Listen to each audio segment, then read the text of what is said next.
abanyarwanda twese umutima umwe wo gukunda igihugu no kugikorera twese nk'umuntu umwe igihugu kimwe. Ninjira mu nzego z'ibanze nka meya ni muri 2016 mu kwezi kwa gatatu, ariko mbere yaho nari narakoze n'ubundi mu nzego z'ibanze. Ubwo muri 2016 rero niho nagiye mu nzego zitorerwa. Icyatumye ntekereza kujya mu nzego z'ibanze gutorwa, numvaga nifitiye icyizere nk'uwari umaze igihe mbona imiyoborere y'igihugu cyacu dushyigikiye ko natwe abagore twatera imbere tukazamuka. Nahise numva nanjye natanga kandidature yanjye nkiyamamaza.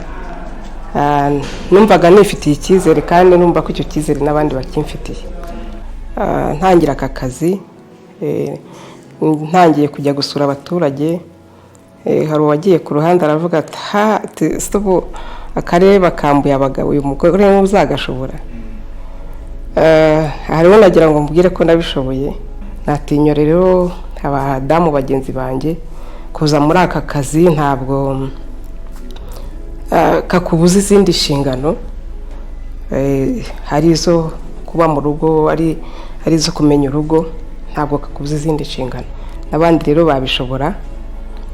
Ndashishikariza abagore n'abakobwa iki gihe tugiye kwinjira mu matora, nabo bagire ubwo butwari, bagire iyo nyota yo gufatanya na basaza bacu kubaka igihugu, noneho bari no mu myanya ifata ibyemezo, kugira ngo dukomeze kugaragaza ko ubushobozi tubufite, ubumenyi turabufite, ndetse n'ubunararibonye turabufite, kuko imirimo itandukanye n'ubundi igiye irimo abagore. Ndagira ngo nsabe n'abagabo gukomeza kudushyigikira, badutere iyo ngabo mu bitugu, be kumva ko hari izindi mbaraga tugiye kubarusha, bumve ko ari ukubigaranzura, ahubwo ni ukuza gufatanya nabo kugira ngo dukomeze kubakira hamwe igihugu.